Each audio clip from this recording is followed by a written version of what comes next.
I don't know why I'm hung up on this mortality thing. I don't know why. I think it's because like I had a near-death experience like not too long ago. I almost died. I went running, and I hadn't done it in a while. You know, and it was scary. It was touch and go, as far as I could tell. It was very close to death.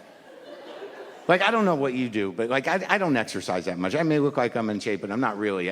I go through long periods of time where I don't exercise at all, and it takes a lot to get me to exercise. I don't know your life or what happens with you, but with me, the exercise thing is like, it's like 3 phases that have to happen before I actually exercise. Like, phase 1 usually is just me sitting at home, alone, doing nothing, and out of nowhere, I just look down, and I go, oh, fuck me!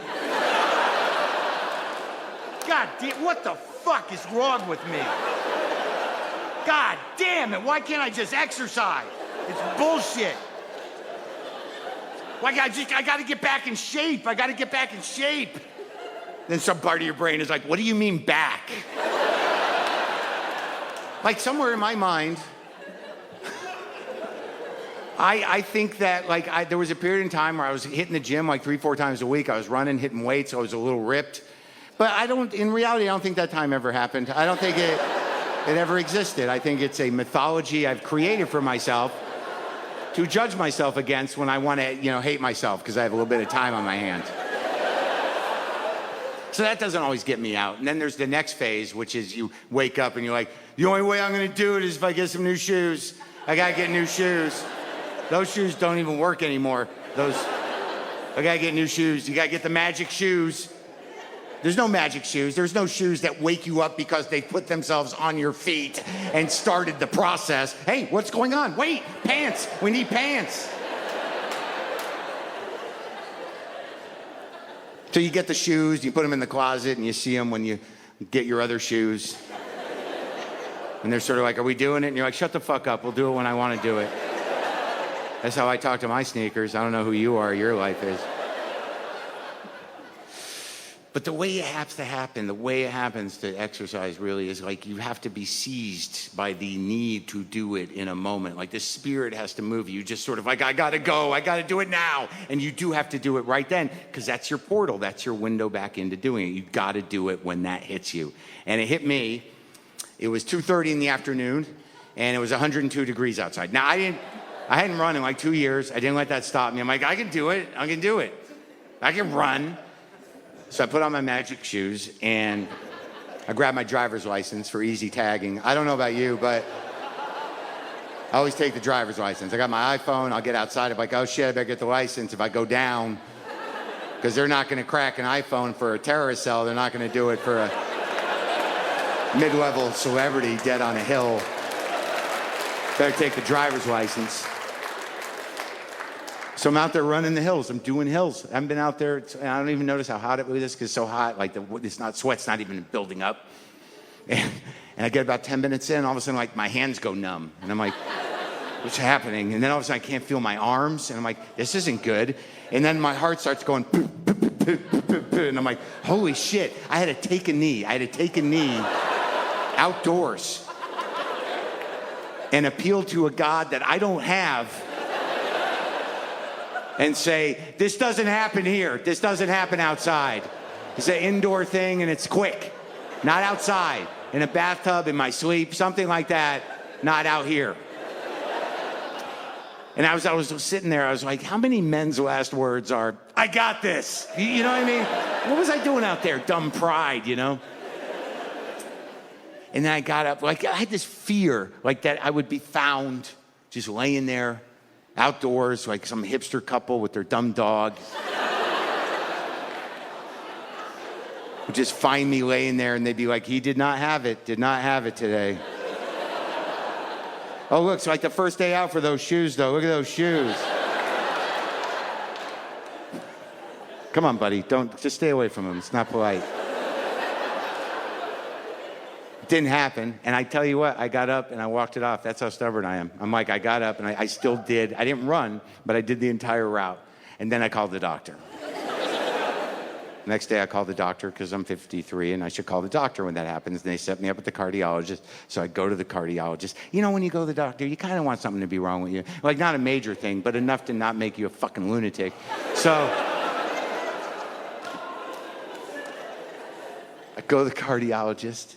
And, you know, I don't get it, man. They can put people in space. We can take money out around the world. They make all these developments. They can clone things. But they can't get a handle on this vessel. This is a closed system, confounding for some reason. Cannot figure it out. Right? Isn't it crazy? So I go to this doctor. They do all the tests. They do a stress test, cardiogram, blood test. They do an ultrasound of my heart. And it's a girl.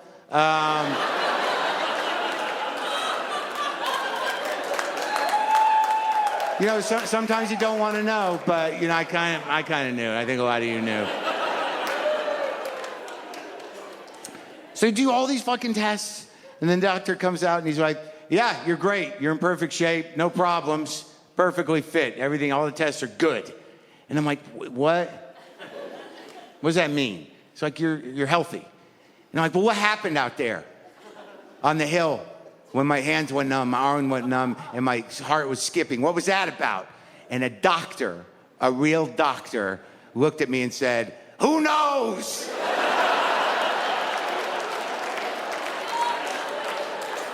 Shouldn't you know?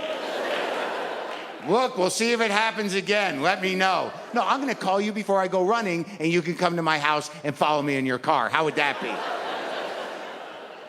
Who knows? I shouldn't have told my mom about it, because that gave her a reason to check in with me. I don't want to be negative. My mother's just inappropriate. She's always been inappropriate. No boundaries. It's disturbing. It's just disturbing. It is. And now someone's taught her how to use emojis. It's no good. It's never the right emoji. She's very partial to the smiley face with the hard eyes. And that's not the right one for your 53-year-old man son. That's not the right one. It's just not the appropriate emoji. All caps text, all caps emails. She doesn't know how to make little letters. She somehow knows how to change the color of the emails, but she doesn't know how to make little letters. If the NSA is looking at all her emails, my mom's nickname is all caps in Florida. Not a national security threat, but she does make her 53-year-old man son uncomfortable when she sends an all-cap text that says, I love you, smiley face, hard eyes. What am I supposed to do with that? Look, I love my mother, but I'm not in love with her. I don't think I am.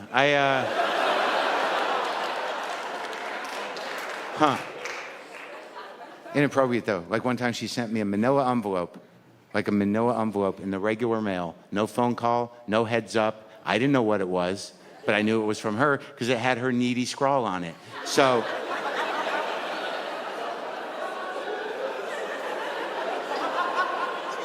I opened it up, and there were 2 notarized forms in there. And I thought right away, this should have been a phone call. I don't even know what this is.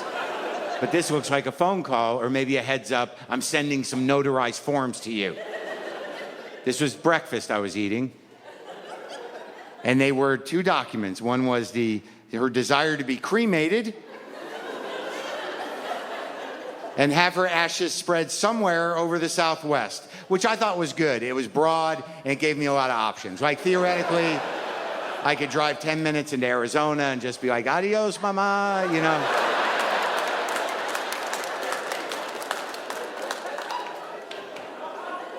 The other document was the DNR document.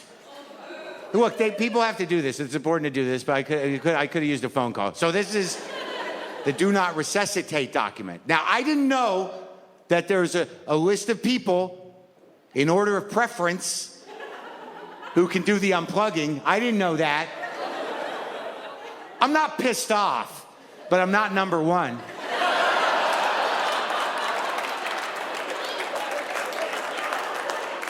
It's my little brother, Why does he get to kill her?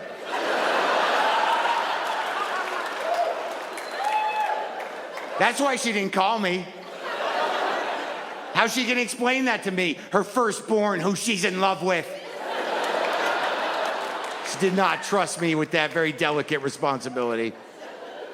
But then I started thinking, like, well, you know what? Me and my brother aren't getting along that well. Maybe this is just her way of trying to get us to do something together. You know, that's what I thought.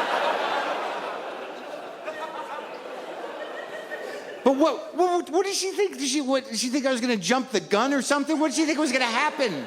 That I'd be in the hospital room, she's on the machine, and I'd be like talking to my brother, like, come on, do it, man, just pull it. Pull it, bro, just fucking do it. Mark, she's still talking. I know. But enough already, right? Let's wrap it up.